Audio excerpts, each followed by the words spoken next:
Entrance to the hotel, a lot of plainclothes people just walking out slowly, almost like there really isn't a rush to get out of that hotel. Are you near the lobby, able to see inside the windows there to see what's going on inside the lobby? Julie? Julie O'Clear, you still with us? I'm still here. I heard that, but I'm having a very difficult time. I didn't hear the question. Okay, we're just wondering, as you walk around, whether people are rushing in and out of the lobby, are people still able to enter the hotel, or has it been blocked off at this point? No, people are apparently still entering the hotel, but they're... We continue to look now at this scene outside the Westin Hotel in Boston as some considerable law enforcement operation has gone on. We heard reporters on the scene talk about police officers moving in with full shields, essentially riot gear with guns drawn. Whether they are going in to search rooms, searching for suspects who may or may not be in the building. CNN's Kelly Arena, who covers the Justice Department for us, joins us now. Kelly, can you tell us anything about arrests that have been made or that are pending? Well, law enforcement sources are telling CNN that at this moment they do have several people in custody. They will not describe those people as suspects. At best, they said these are people who may be able to provide important material information regarding the case. When asked what does in custody mean, arrested or just in for questioning, they couldn't elaborate at that point. But they also add that there are also people in custody, same mode, in Florida, southern Florida, who are also not described as suspects, but people who may provide material information regarding yesterday's terrorist attacks. As I said, Aaron, we do not know what information led them to these people. We do know that there have been several investigative leads that have led them to certain flight schools. We know that there is Huffman Aviation School. FBI officials are there. They are interested in particular in one student there, we are told by sources. So we do know that investigative leads have led the FBI to various flight schools and facilities that have flight simulator training equipment. And we do know that those passenger manifests on the plane have led investigators to both Boston and Florida. There were people identified on those lists as either people who had been either sympathizers with Osama bin Laden's cause, or people that for one reason or another raised a flag with INS or with federal investigators. Aaron? Kelly, just help me with one thing. This first group of, we won't call them suspects, I'm not sure what we will call them. They are in custody in Boston, is that correct? That's right. Several Okay. in Boston and several in southern Florida as well. In South Florida. Then let's go to Bill Delaney, who's our bureau chief in Boston. Bill, tell me what you're hearing, what you know.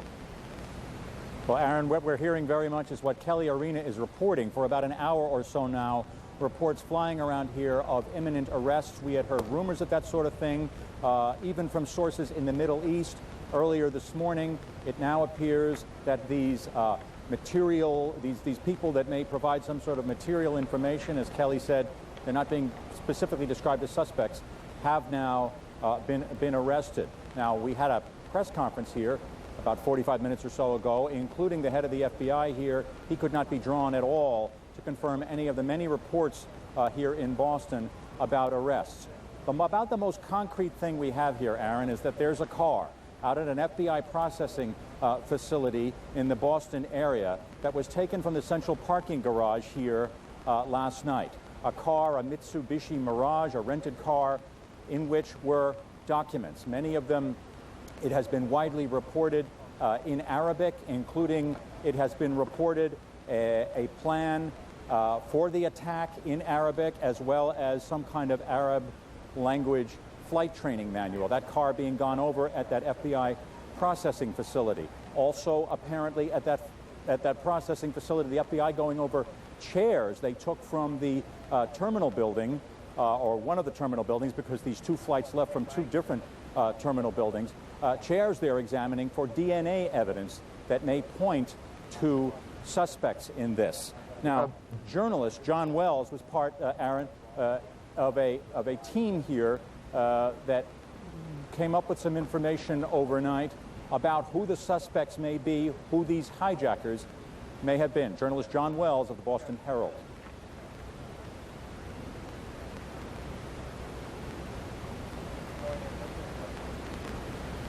All right, we're having a problem getting the tape. We'll continue now with the coverage of our Boston affiliate WHDH I see TV. at least 4 ambulances. I see 2 parked outside here from our vantage point. There's one parked right beside the door, and then there's another parked up near the garage entrance. I also see the bomb squad truck here, the special operations truck, so they are on board here as well. And as we continue looking at the front entrance, we should probably explain to people, give them a little bit of a sense of what it is we're looking at. For those of you who are not familiar, the Westin Hotel is in the heart of Copley Square. It is bordered by, on one side, Huntington Avenue. It faces the square itself, and on the other side is Stewart Street. And it's in a slim triangle between Huntington and Stewart, and what we are looking at is actually considered to be the front door. Correct me if I'm wrong, Ann. Ann, are you still with us? No, that's correct. Yes, I was. I was just hopping up on an abutment so I can see if I can get a better view, and one of the passers-by was giving me a hand. So we're looking at the front. I'm trying to get a better vantage point. We're looking at the and front. And I still can't see. And probably through the camera lens is at this point the best possible angle. But we are looking at the front door, a revolving door at the Westin. It is the side of the building that faces Huntington Avenue and Trinity Place, the new condominium complex that was recently constructed in Copley Square. And as as we get that that wider shot of the hotel, we can see that the ambulances appear to be parked on the street and not actually. The hotel has an inner circle, an inner driveway where That's guests can pull in and drop off luggage and so forth. That's right, Susan. And it looks as though police have realized that the crowd has grown to the point where it really is hampering this operation. They have formed a police line, and they are pushing people, gently pushing people away back from the entrance. That has resulted in the road in front of the Westin being completely blocked by people now. They have blocked off the road. It's creating quite a traffic jam here in Copley Square as we await what is happening inside, where tactical police wearing bulletproof vests, heavily armed, strode through the lobby. There was no running. There did not appear to be a rush. They walked into the lobby, a number of them, and presumably up to the upper floors where some kind of operation is going on, presumably connected to the hijacking and the terrorist attack. Folks, we want to just bring you up to date for a moment. If you have just joined us, what you're looking at is not New York City. It is not Washington. It is the heart of Boston, Copley Square, where within the last half hour, SWAT teams arrived at the Westin Hotel in Copley Square. SWAT teams identified as members of the Boston Police with an armored car, some of them carrying automatic weapons, wearing helmets and masks. Also, as we've heard Ann Dufresne report, there are at least 4 ambulances on the scene. They're parked on Huntington Avenue outside the front entrance of the Westin Hotel, not in the inner circle where the taxi cabs go and where people pull up to unload passengers and luggage, but actually on the street. There does not seem to be any real rush or any true emergency out front of the hotel because, as you can see, there are dozens of people milling around, watching, waiting, just like everybody else, to see what's going on. Nor has there been any indication, any visualization that they are putting up any sort of a police line. Usually at a crime scene, we see yellow tape. But at this location, at this point, we do not. Obviously, we're having a little bit of a problem with our audio feed. I'm sorry, our video. No, but Susan, we're just trying to get some of the passers-by to sit down, and everybody wants to figure out what is going on. This crowd has grown very, very. Perhaps you can hear me. I hope. Well, clearly there is a major operation going on at the Westin Copley Hotel in the heart of Boston. It is unclear. I think it is fair to say it is unclear exactly what this SWAT team is in that hotel looking for, what they believe is in there. Let me just focus on what we do know for a second.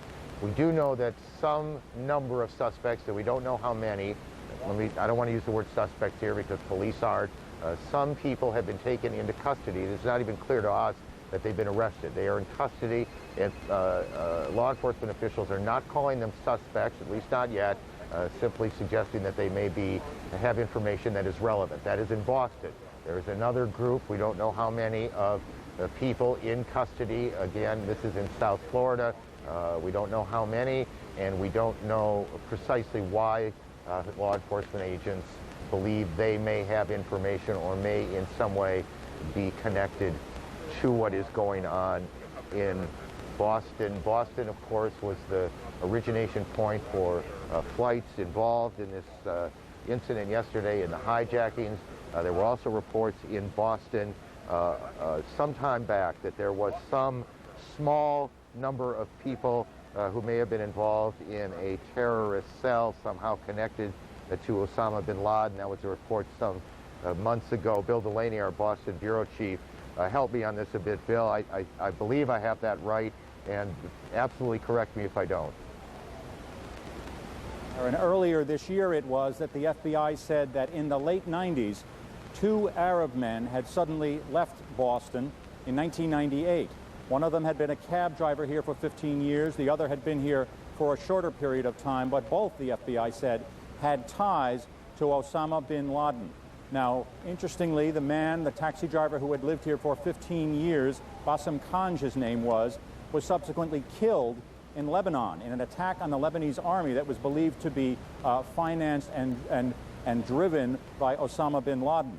The other man is presently in a Jordanian jail. He was arrested on the eve of the millennium for planning an attack on a hotel in Jordan that largely served American and Israeli tourists. Now, the FBI at the time said they couldn't say for certain whether these men were here actively working as a terrorist cell, if you will, for Osama bin Laden, or whether they were just living here for a period of time to raise money or whatever.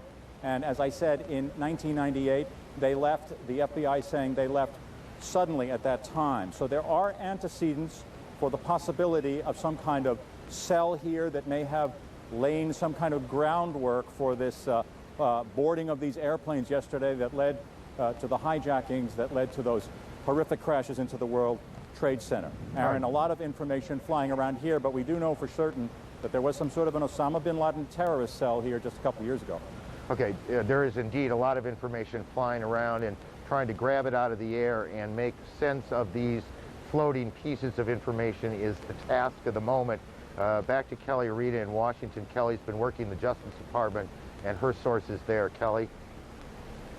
Right, our sources, law enforcement sources, are telling us, as I reported just earlier, that there are people in custody in both Boston and in southern Florida. Now, what in custody means is not clear at this point. These were not described as suspects. They were described as people who may provide material information in this case. As you know, the FBI is working off of the flight manifest, the passenger lists, trying to cross-reference those lists with people who may have been red flags for the INS, also checking that against registration lists over at flight schools, because Justice has said that on each of these flights that were hijacked, there were between 3 and 5 hijackers, and at least one of them had to be trained to fly commercial aircraft, very sophisticated aircraft, and that the only place you can get that kind of training is either here in the United States or in Europe. And so they are checking with flight schools. We do know that they're over at Huffman Aviation School in Venice, Florida. FBI investigators are there talking to school administrators, focusing, it seems, on one student in particular. I have not been able to obtain that person's name at this time. And we also know that there were investigators at another flight school in Florida doing just the same thing. So there's a lot of cross-referencing. There's a lot of loose hair that they're trying to bring together. But I must caution you that so far, this investigation is at its very early stages. Obviously, this just happened yesterday. While there are some good leads and while there have been some good information that they've gathered, there really is nothing very solid at this point to go on, to really pin this on any one group or one person. For example, there was a car that was impounded by